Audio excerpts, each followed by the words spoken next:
Good afternoon and welcome to an impromptu episode of the Day After Podcast, an extension of the YouTube channel The Jestour, where tonight we just recently watched 2010's Dreamworks animated picture, How to Train Your Dragon. So I have seen this movie. John never has. I saw this movie contemporary when it came out. I don't think I saw it in theaters, but I saw it shortly after it was released on DVD and stuff. But this is John's first go around. So yeah, you want to get any general thoughts out of the way? Okay, I have a lot of story questions, and I have a lot of like background, like dead meat style. Here's behind the scenes shit. Right on. Number. I don't know what number. Jesus. Here's what I like. I kept shitting on the main character because he's voiced by Jay Baruchel, and at first I hated him, but we'll get to that later. Yeah, I think that's everybody's opinion of the main character. If I can finish though, he's this decade's version of Justin Long, the very dorky adult actor. What do you have against Justin Long? I did not fucking say I have a thing against Justin Long. I'm just saying the parallels are there. They play a very similar character. With a few of his roles, but I see what you're going for. I saw Jay Baruchel in The Sorcerer's Apprentice and Tropic Thunder, and he plays the same character. Now, here's the thing about Jay Baruchel is that I thought he was really miscast. I just don't like the first scene of this movie. Fair enough. Because the scene where the entire village is getting burned to a cinder. Do you want to explain why I might not like that scene? Because Hiccup is no. So I fell into this trap as well. When you start this movie off, and granted, I imagine everybody else has seen this movie, but when you start this movie off, you think you're falling into the old trap of, nerdiness is stronger than strengthness. My god. That was played so straight. I was worried this was a bullshit movie. Yeah, and this movie sells you that, like, just for a little while, and then it turns the tables on you very, very effectively. You get so worried, and I'm, like, also, I got, like, flavors, like, side aftertastes of Dances with Wolves or Avatar, without that being the thing. Like, I was wrong to judge the dragon. Like, they have reason to hate the dragons. They fucked up our village, they steal all our shit, and drop it in a volcano. Right, and they do steal all their shit, they do steal their food, they do burn their village. There's a reason for them doing so, but we don't bother to find that out, in the same way that you don't question why a bear is attacking your house. So it's less binary than Avatar, which, granted, is very easy to do. Yeah. If there's... I knew, and I'm gonna pull back a statement I made previously on Pokemon Emerald. I thought your friend Megan was obsessed with this movie. I now accept that she really liked the movie. Yeah, I wouldn't call it obsessed. I mean, we've had several obsessions over the years. If I remember correctly, my friend and I did not see this movie together. We saw it separately, and I think it was one of those where she was like, "Oh my gosh, I saw this thing, and you have to go see it like right now." Mm-hmm. So yeah, and one thing that I did appreciate, I was so worried seeing the merch for Toothless in stores.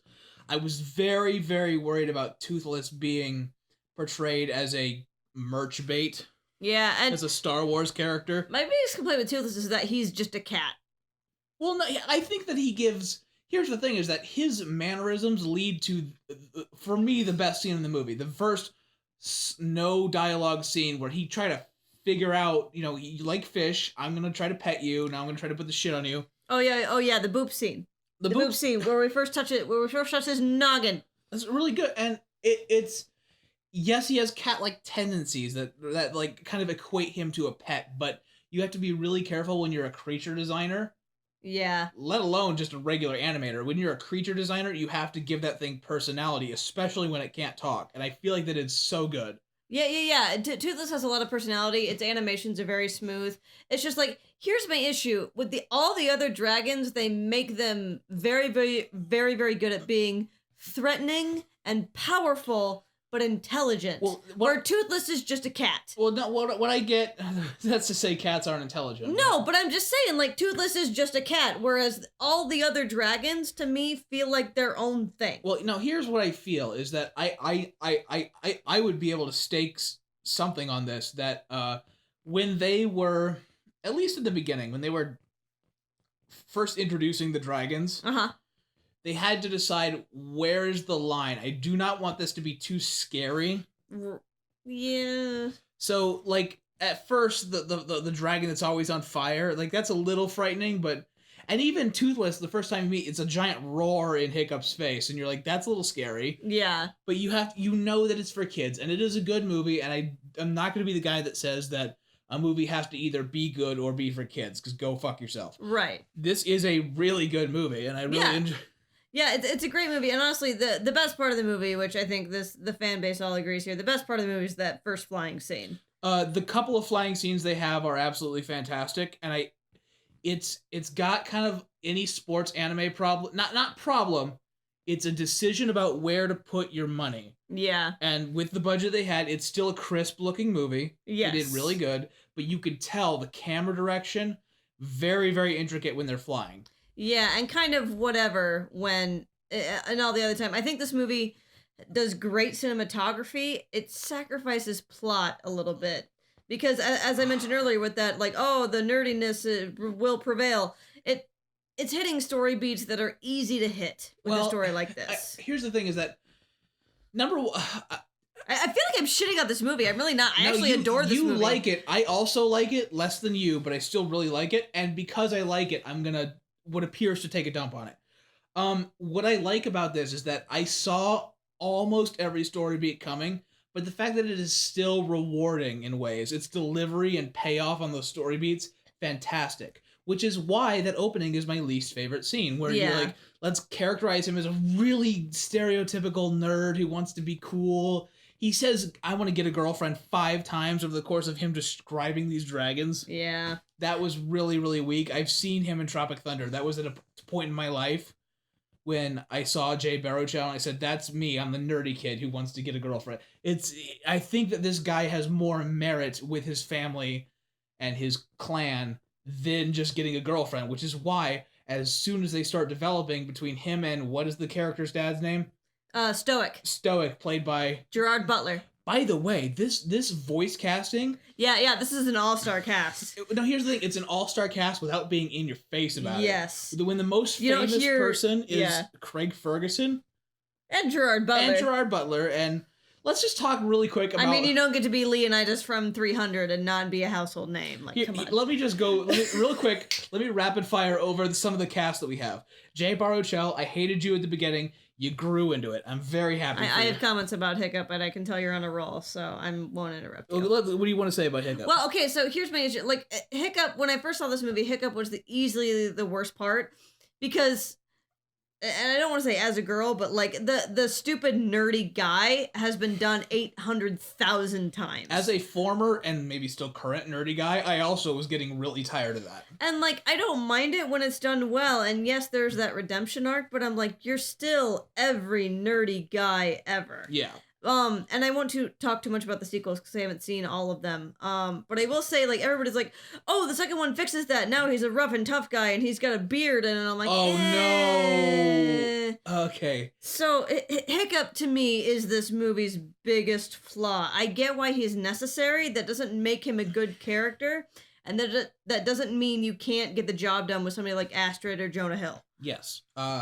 Gerard Butler and Craig Ferguson did the perfect thing a voice actor can do, which is show up on the poster and not be distracting while you're watching the movie. Yes, fantastic. Deliver great lines, deliver a great performance, and not be in your face about it. Don't be the Eddie Murphy Mushu.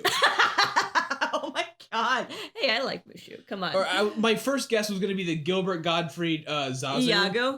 Iago. What the fuck is Zazu? Zazu is nobody. Is the parrot? No, Zazu is the blue thing from The Lion King. Iago is the parrot from Aladdin. I'm so dumb. John has not seen any Disney movies. My apologies. I'm catching up, I promise. We've only been dating for 10 years. Alexander America Ferrera, whatever. I don't know you from anything. You did okay as a love interest. Thank you so much for the love interest not being the point of the movie. Yeah, Astrid's okay as a character. She needs more time. She really does. But does her character deserve more time? I mean, I don't know. I like this idea of, like, I always like the idea of, like, the Hermione Granger in that, I'm doing this the right way and you're cheating. Why then are you being praised for succeeding when I'm not? But she didn't get a Jessie from Toy Story style background check. No. No, which is okay. Which is okay. Holy cow, is it okay? Yeah. I really, really like treating the love interest as a side character, and I do appreciate that. It would have worked fantastically if Hiccup didn't suck. Well, you do. I assume they rough the edges because, just real quick, as my wife quoted, How to Train Your Dragon 2 is like Shrek 2 levels of good compared to the original. Yeah. I haven't seen it in a long time, so don't quote me on that. We'll come back to that later. It's a more contentious point. There's a pair of fraternal twins. I hope I'm using that phrase right. A boy and a girl. Yeah. Played by Kristen Wiig, which we all know, and T.J. Miller, which for nobody but me is the comic relief found footage guy from Cloverfield. You act like you're the only one who ever liked Cloverfield. But no, I know enough to know. It's like an extremely popular thriller movie. I know people in my high school hated it, but T.J. Miller was the funniest fucking dude. He was such a fucking dweeb, and I love to hate him. Never mind, we're done. The last fucking fun character I have to talk about, Jesus Christ, is Jonah Hill playing, what's his name? Who cares? I don't know, it's the bully. Who cares? But he's playing literally Jack Black's character from the video game Brutal Legend. And so Jack Black. Basically, but it's Jonah Hill, and I'm like... So Jonah Hill playing Jack Black, so it's Jonah Hill playing Jonah Hill squared. Wow, that was a loaded sentence. I don't like Jonah Hill, if you can't tell. Very birdy for the course, supporting cast. They did the voice, they did the one thing I was worried about was his interaction with his dad, because I was so worried the by the numbers plot points were going to come up. And they kind of did, but they were handled so well that you don't really care that they were so predictable, except you kind of do when you're done. But here's the thing is that I was so upset that I was waiting for that oh, you're gonna side with the dragon scene, you're not my son, which kind of did occur. It occurred, and then it was repealed in proper Disney fashion. Even though it was repealed in a sort of wordless way. If you haven't seen this movie, they locked down. Why are you here if you haven't seen this movie? They locked down Toothless in this boat to go find the dragon nest, and the boat gets hit and sinks, and Toothless is drowning, and Hiccup tries to save Toothless, but he's too weak, and he's not the stereotypical Viking, so he gets saved by his dad, and before he can thank his dad is going back in after the dragon. Yeah, to try to save it. This thing that he was trying to kill and was hating on the entire movie. It's so much more refreshing than saying, I'm wrong, son, let me help you. Go ahead. One of my favorite things about watching this movie with John is tallying out the sheer amount of times he said, fuck that noise, fuck that thing. There's so many. Gigantic T-Rex scary dragon, the big thing in the volcano. What I'm gonna call them is my token discreetly horrifying moments. So like when they fire the catapult fireball into the dragon to get a good nest idea of the inside of the mountain. And all of the cave walls are just covered in these little dragon things. Yes. That's like a discreet thing where if you relay, you're like, oh fuck. That's so... It's like... The first time you saw the big bad dragon, yeah. That was dope! This movie's fucking dope! This movie hits points really well, however... And I'm not faulting it for that. Again, I do like this movie. It's a great time. Visually, it's stunning. But with the plot, I constantly feel like I'm sitting on a checklist. And it's ticking off story points as it goes on. These are all story points I know and I can see. That doesn't make them unsatisfying. It's just very listicle. Yeah, it just makes them predictable. Which, again, it's a kids' movie, so whatever, but... I've seen other kids' movies that constantly surprise me at every turn, and I feel like that has merit. I feel like this movie has a very clear 3-act structure, like almost to the letter. I would agree with that. Not as much as Hercules, but that'll be a fun one coming down the road. One thing that I really appreciate are you want dark shit to happen because it's like a violence movie, but I feel like when they do those deep moments, a lot of them are unconnected to the plot. The one that I think of, because it happened the most recently, was finding out that Hiccup lost a leg in that final battle. Yeah, but it's cute because now he's toothless and that he's also handicapped. No! We have this phrase in our house called "fuck you for showing me this great movie." I do like this movie. I will say I love it. Are we moving into final thoughts? Or okay, I got nothing else to say. I mean, God fuck this podcast for structure. I'll make it work. Sorry. I do like this movie. I enjoy watching it. I enjoy showing it to people most often. But I don't know. I feel like it has problems. And it's one of those I told this to John when I was watching it. This to me is the Attack on Titan of movies. Can you go ahead and bring that full I'm going circle? to elaborate that. Okay. This is the Attack on Titan movies. This is a movie that I think is like a really solid 7 or 8 that everybody is trying to convince me is a 14. If I can just pile onto that, I think it's a really decent 8. I will not move from that. Because the original screams Brave, and while Brave had interesting ideas, it was just so flat. And you know, you're tainted by watching Gerard Butler play a very similar character in Brave. That is something. So those two movies came out very, very similar at similar times to each other, and the dads are the same. They are. They're the same. You're gonna come across similar archetypes when you do the Disney thing and try to adopt plot points and story elements from the same I don't think culture. it was trying to do that with Brave though. No, but when you get a story from the same culture, you're bound to come across similar It's archetypes. not from the same culture though. Is it? No, it's Icelandic. Sorry. It just happenstance that most of the characters who play Vikings in this movie are Scottish. Guys, if you haven't noticed from 4 years of this show, I hate history. I don't hate history. I'm shitty at history. No. You feel inadequate because your wife studied history for a living. It's different. My dick is permanently small. Your history dick. My math dick is permanently small. Final thoughts.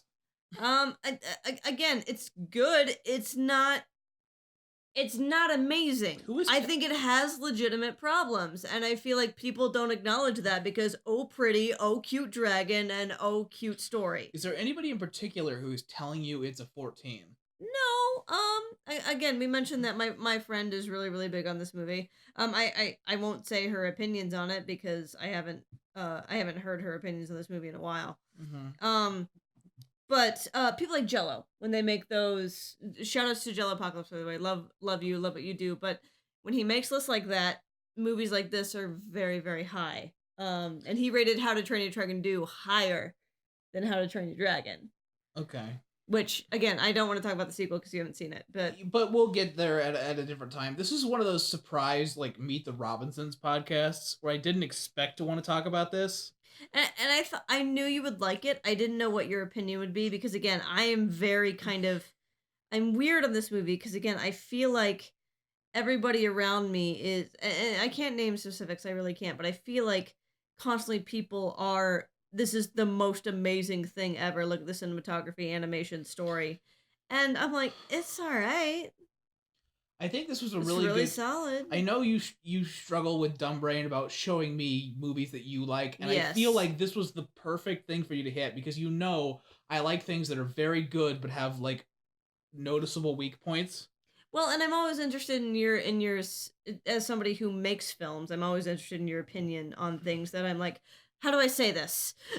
Yeah. like I have this issue. Tell me what I'm feeling. Yeah, explain kind of your gut feeling because Yeah. it's usually rooted in some sort of logic or Right. dictation. Right. But that has been a review of 2010's. Well, we didn't hear your final thoughts. My final thoughts, Jesus. It's pretty. Once you get over, it feels like a group sat down right away and said, "Let's write the first act," and they were like hungover from the fact that they just got greenlit.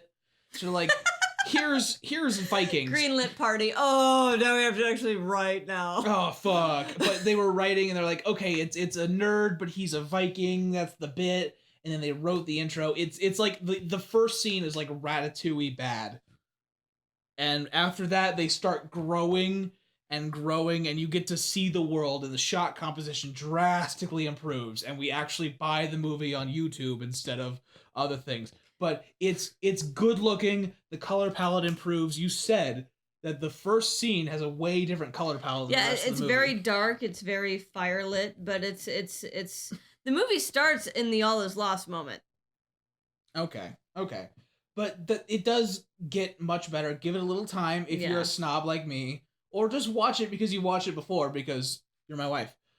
That's been How to Train Your Dragon. Yeah, we'll hit the sequels eventually. Don't expect them soon. Like the extremely goofy movie, like a year in the future. Oh, we gotta watch that again. It's been 2 years. I watched it a little. Okay, whatever.